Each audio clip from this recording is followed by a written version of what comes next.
Good morning students, welcome to Gayatri Convent School Baran. Myself Sania Qureshi as your EVS teacher and this is class of EVS. तो students last video में हमने chapter number 8 के question and answer complete कर लिए थे। तो हमारा chapter number 8 पूरा कंप्लीट हो चुका है। अब हम इस वीडियो में चैप्टर नंबर 9 स्टार्ट करेंगे। तो आइए स्टूडेंट्स आप अपनी बुक ओपन कीजिए और चैप्टर नंबर 9 निकालिए। ओके, तो देखिए स्टूडेंट्स हमने हमारा चैप्टर नंबर 9 निकाल लिया है। तो हमारा चैप्टर नंबर 9 का नेम है वायु और जल। तो हम इस चैप्टर में वायु और जल के बारे में पढ़ेंगे। तो हम स्टार्ट करते हैं। इस अध्याय में आप जानोगे शुद्ध वायु और दूषित वायु में क्या अंतर है। शुद्ध वायु और दूषित वायु में क्या अंतर है, मतलब शुद्ध हवा और दूषित हवा, मतलब एक तो प्योर एयर और एक इम्प्योर एयर में क्या डिफरेंस है। मतलब एक तो शुद्ध होती है और एक दूषित होती है, बुरी। शुद्ध वायु के लिए हमें क्या करना चाहिए, मतलब शुद्ध वायु के लिए हमें क्या क्या करना चाहिए ये हम पढ़ेंगे। जल के कौन कौन से स्रोत हैं और जल के कौन कौन से स्रोत हैं ये सब हम पढ़ेंगे। तो अब हम सबसे पहले वायु के बारे में पढ़ते हैं। तो हम स्टार्ट करते हैं। सभी प्राणियों को जीवित रहने के लिए वायु की आवश्यकता होती है।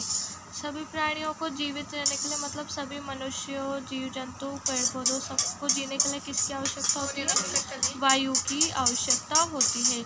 वायु हमारे पास आसपास प्रत्येक स्थान पर उपस्थित रहती है।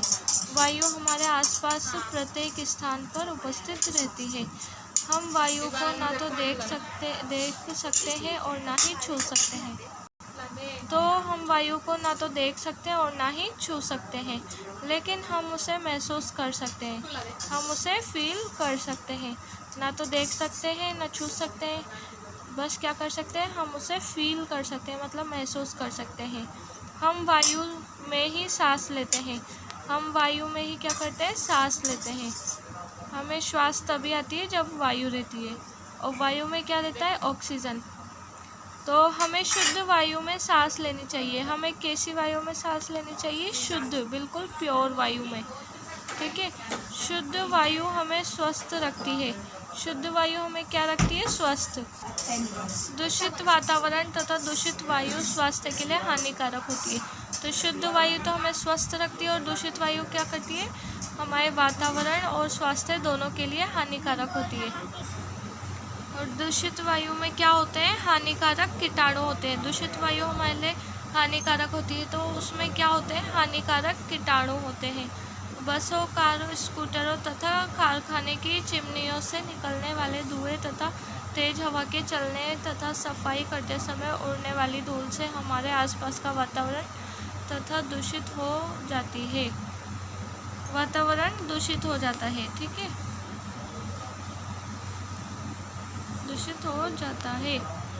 तो दूषित वायु कहाँ से आती है, बस, कार, स्कूटर, कारखानों की चिमनियों से जो धुआं निकलता है उससे दूषित वायु निकलती है, ठीक है। वो हवा में मिल जाती है तो वो दूषित कर देती है वायु को। वो धुआं किस में मिलता है, हवा में।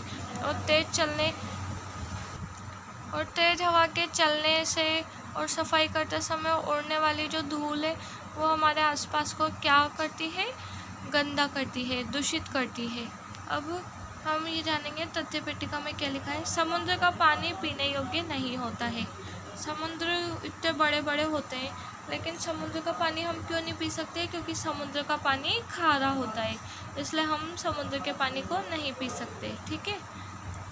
अब हम पढ़ेंगे, हमें अपने घर में शुद्ध वायु आने के लिए खिड़कियों तथा रोशनदानों को खुला रखना चाहिए।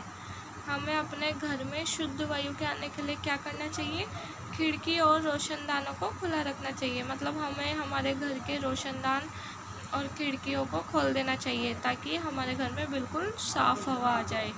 हमें प्रतिदिन सुबह पार्क तथा बगीचे में टहलने के लिए जाना चाहिए।